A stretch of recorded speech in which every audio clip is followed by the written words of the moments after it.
बिस्मिल्लाहिर्रहमानिर्रहीम। Welcome to physics with कमाल खान।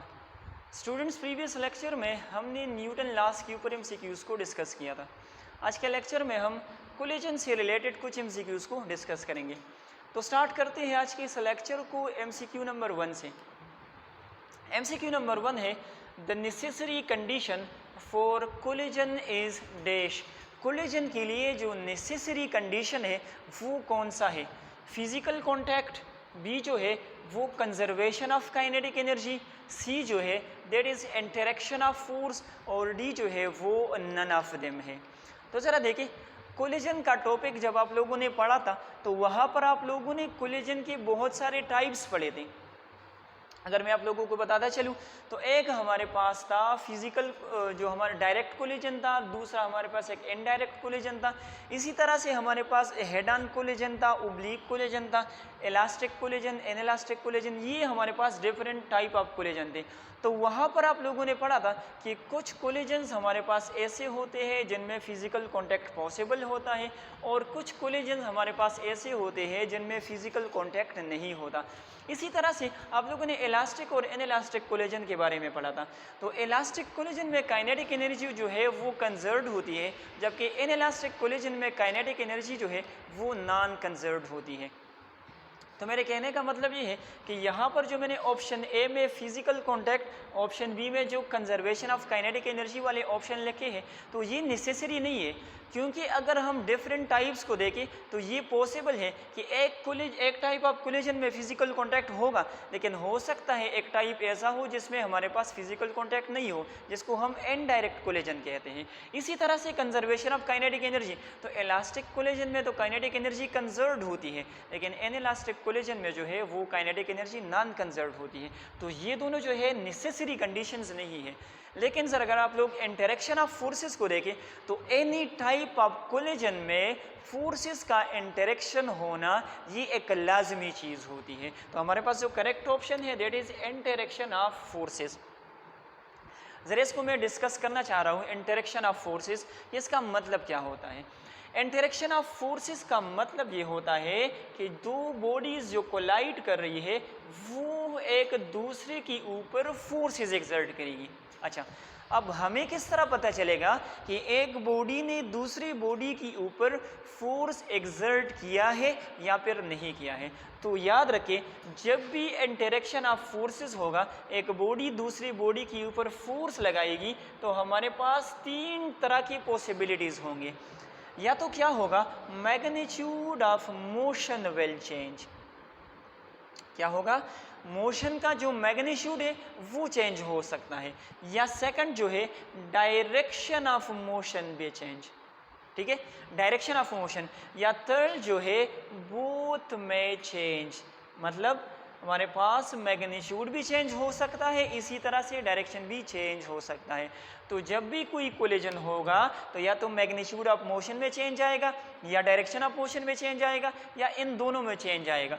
और ये कब पॉसिबल होगा? जब फोर्सेस का आपस में इंटरेक्शन होगा। ठीक हो गया? तो कोलिजन के लिए जो नेसेसरी कंडीशन है वो हमारे पास है इंटरेक्शन ऑफ फोर्सेस। अच्छा, नेक्स्ट एमसीक्यू की तरफ बढ़ते हैं। The principle of conservation of linear momentum is strictly applied during a collision between two particles provided the time of impact is। अगर हमारे पास कंजर्वेशन ऑफ लीनियर मोमेंटम हो तो उसमें कब जो है ये जो हमारे पास अगर कोई भी कोलिजन हो तो उसमें कब ये principle of conservation of momentum valid होगा? आपको कुछ ऑप्शंस गिवन है। जब टाइम जो है, टाइम ऑफ इम्पैक्ट, अगर वो एक्सट्रीमली लार्ज हो, या फिर मॉडरेटली स्मॉल हो, या एक्सट्रीमली स्मॉल हो, या फिर हमारे पास डिपेंड्स ऑन पार्टिकुलर केस। तो ज़रा इसको समझें।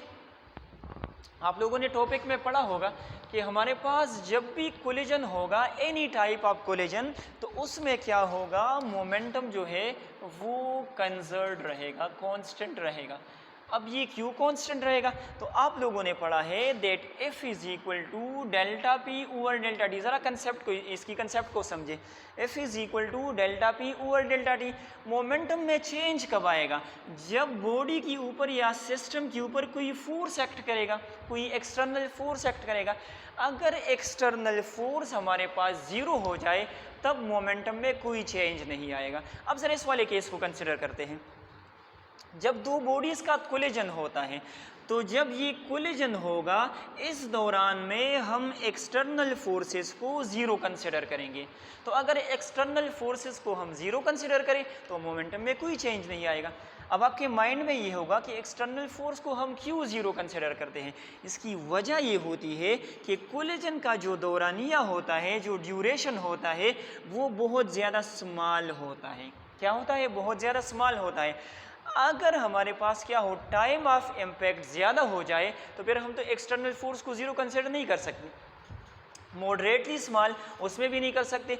अगर हमारे पास टाइम ऑफ इम्पैक्ट बहुत ज़्यादा कम हो जाए तो छोटे से टाइम के लिए एक्सटर्नल फोर्सेस को हम नेगलेक्ट कर सकते हैं। उनकी मैग्नीट्यूड जो होती है वो नेग्लेजिबल होती है। तो जो हमारा करेक्ट ऑप्शन है that is extremely small time impact. अच्छा, next MCQ, that is, if the line of motion after the collision do not change, then this type of collision is called dash collision. अच्छा, अगर collision के बाद line of motion में change ना आए तो ऐसे टाइप ऑफ कोलिजन को हम क्या नाम देते हैं? Direct collision, indirect collision, oblique collision, या फिर हमारे पास हेड ऑन कोलिजन है। ज़रा ऑप्शंस को देखें। ये अलग अलग से MCQs है। अगर आप लोग डायरेक्ट कोलिजन को समझे, इनडायरेक्ट कोलिजन को समझे, ओब्लीक को समझे, हेड ऑन कोलिजन को समझे, तो ये अलग अलग MCQs है। अच्छा, डायरेक्ट कोलिजन कौन सा होता है? याद रखिए, डायरेक्ट कोलिजन हमारे पास वो होता है, डायरेक्ट कोलिजन में हमारे पास जो है वो फिज़िकल कांटेक्ट जो है वो लाजमी होनी चाहिए। बॉडीज़ के दरमियान में, ऑब्जेक्ट्स के दरमियान में फ़िज़िकल कांटेक्ट लाजमी होना चाहिए। अच्छा ठीक है, तो यहाँ पर तो हम कॉन्टैक्ट की बात नहीं कर रहे हैं, हम तो लाइन ऑफ मोशन की बात कर रहे हैं। अच्छा, इनडायरेक्ट वाला कौन सा होता है? जिसमें नो फिजिकल कॉन्टैक्ट, ऑब्जेक्ट्स के दरमियान में फिजिकल कॉन्टैक्ट का होना कोई लाजमी बात नहीं होती इनडायरेक्ट कोलिजन में। अच्छा, थर्ड जो है option C, oblique collision. Oblique collision हम इसको कहते हैं कि अगर दो बॉडीज है और बिफोर कोलिजन वो इस लाइन पर मोशन कर रही है और आफ्टर कोलिजन इनका लाइन चेंज हो जाए, डायरेक्शन नहीं, लाइन में अगर चेंज आ जाए किसी तरह से, तो ऐसे कोलिजन को फिर हम कहते हैं ओब्लीक कोलिजन। लास्ट वन जो है head on collision. Head on collision का मतलब ये है कि before collision and after collision the line of motion will not change. तो इसमें क्या होगा, लाइन ऑफ मोशन जो है वो चेंज नहीं होगा, तो इसको हम कहते हैं हेड ऑन कोलिजन। ठीक है, तो ये वाला हमारे पास करेक्ट ऑप्शन है, हेड ऑन कोलिजन। ठीक है। अच्छा, नेक्स्ट जो MCQ है, मेरे ख्याल में डायरेक्ट, इनडायरेक्ट और ओब्लीक आपको क्लियर हो गए होंगे। अगर आपसे MCQs में इनके बारे में पूछा जाए तो आप लोग आसानी के साथ इसको आंसर करोगे। अच्छा, नेक्स्ट MCQ जो है, two bodies at the same temperature collides, what is conserved. हमारे पास दो ऑब्जेक्ट्स है और जब वो कोलिजन कर रहे थे तो उनका जो टेम्परेचर था वो सेम था, तो कौन सी चीज़ जो है यहाँ पर वो कंजर्व्ड होगी? टेम्परेचर, वेलोसिटी, काइनेटिक एनर्जी और मोमेंटम। तो याद रखें, जब भी हम कोलिजन की बात करते हैं तो कोलिजन में यहाँ पर मैंने आपको बताया कि जो टाइम ऑफ इम्पैक्ट होता है वो एक्सट्रीमली स्मॉल होता है, तो एनी टाइप ऑफ कोलिजन में हमेशा के लिए मोमेंटम जो है वो कंजर्व्ड रहेगा। So momentum will be conserved. ठीक हो गया। अच्छा, नेक्स्ट MCQ है, elastic collision involves dash. Elastic collision में क्या होता है? Loss of energy, gain of energy, no loss and no gain of energy, और डी जो है वो नन ऑफ देम है। अच्छा, ज़रा देखिए, यहाँ पर मैंने लिखा हुआ है इलास्टिक कोलिजन और यहाँ पर जो ऑप्शंस है वो मैंने लिखे हुए हैं एनर्जी से रिलेटेड। तो याद रखिए बेटे, इस बात को ज़रा गौर से सुने। जब भी कोलिजन होता है, जब भी हमारे पास क्या होता है, कोलिजन होता है, तो वहाँ पर दो चीज़ें आप लोग जहन में याद रखें। कोलिजन के दौरान एक होता है कंजर्वेशन ऑफ एनर्जी, ठीक है, और एक होता है कंजर्वेशन ऑफ काइनेटिक एनर्जी। तो याद रखिए एनी टाइप ऑफ कोलिजन में जो है एनर्जी हमारे पास कंजर्व रहेगी, एनी टाइप ऑफ कोलिजन में एनर्जी या टोटल एनर्जी वो हमारे पास कंजर्व रहेगी, ना तो लॉस होगी और ना ही गेन होगी। लेकिन अगर हम बात करते हैं काइनेटिक एनर्जी की तो ये फिर ज़रूरी नहीं है कि एनी टाइप ऑफ कोलिजन में काइनेटिक एनर्जी भी कंजर्व हो, वो कंजर्व भी हो सकती है, नॉन कंजर्व भी हो सकती है। और आप लोगों को पता है कि अगर काइनेटिक एनर्जी में डिक्रीज आएगा तो वो जो है साउंड में कन्वर्ट हो सकता है, वो हीट में कन्वर्ट हो सकता है, या फिर डिफॉर्मेशन जिसको हम पोटेंशियल एनर्जी भी कह सकते हैं उसमें कन्वर्ट हो सकता है, ठीक है। तो यहाँ पर मैंने टर्म लिखा हुआ है एनर्जी, तो अगर यहाँ पर इलास्टिक आ जाए, यहाँ पर इनइलास्टिक आ जाए, यहाँ पर कोई भी कोलिजन आ जाए तो एनर्जी हर एक में कंजर्व होगी। बात समझ में आ रही है? इस एमसीक्यू से मैंने आप लोगों को एक दूसरा एमसीक्यू बताया कि अगर इलास्टिक कोलिजन के बजाय कोई भी कोलिजन आ जाए तो वहाँ पर जो है एनर्जी कंजर्व रहेगी। हाँ, अगर हम काइनेटिक एनर्जी की बात कर रहे हैं तो फिर वो सिर्फ इलास्टिक कोलिजन में कंजर्व होगी, इन इलास्टिक में वो नॉन कंजर्व होती है, ठीक है। तो यहाँ पर ऑप्शन जो है लॉस ऑफ एनर्जी बिल्कुल नहीं, गेन ऑफ एनर्जी बिल्कुल नहीं, एनर्जी तो कंजर्व होगी। So no loss and no gain of energy, जिसका मतलब ये है एनर्जी इज कंजर्व, ठीक हो गया। अच्छा, लास्ट एमसीक्यू जो आज के लेक्चर का है, which of the following is true for the collision, इनमें से कौन सा करेक्ट है कोलिजन के लिए? Kinetic energy may or may not be conserved, ठीक हो गया। Momentum will be always conserved, और सी जो है total energy will be always conserved. तो ये तीनों ऑप्शंस अपने आप में एक एमसीक्यू है, और मेरे ख्याल में आप लोगों को करेक्ट ऑप्शन का भी पता होगा। कोई भी अगर कोलिजन हो तो काइनेटिक एनर्जी अभी मैंने आप लोगों को बताया कि may or may not be conserve, ठीक हो गया। कोई भी अगर कोलिजन हो तो मोमेंटम हमेशा के लिए कंजर्व रहेगा।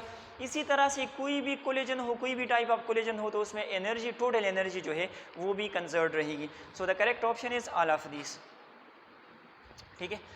स्टूडेंट्स, आज के लेक्चर में जो MCQs थे उनमें मैथमेटिकल टाइप जो MCQs थे वो बहुत कम थे, बल्कि बिल्कुल नहीं थे। तो इंशाल्लाह नेक्स्ट लेक्चर में ऐसी ही कुछ MCQs इसी कोलिजन टॉपिक के ऊपर ये मैंने कुछ ऐसी MCQs डिस्कस किए ताकि आप लोगों को कंसेप्ट थोड़ा सा क्लियर हो जाए। तो इंशाल्लाह कल के लेक्चर में जो हम MCQs डिस्कस करेंगे कोलिजन के ऊपर तो वो ज़्यादा मैथमेटिकल टाइप होंगे और उसके आने के चांसेस भी बहुत ज़्यादा होंगे, ठीक है। आज के लिए इतना ही। Thank you so much.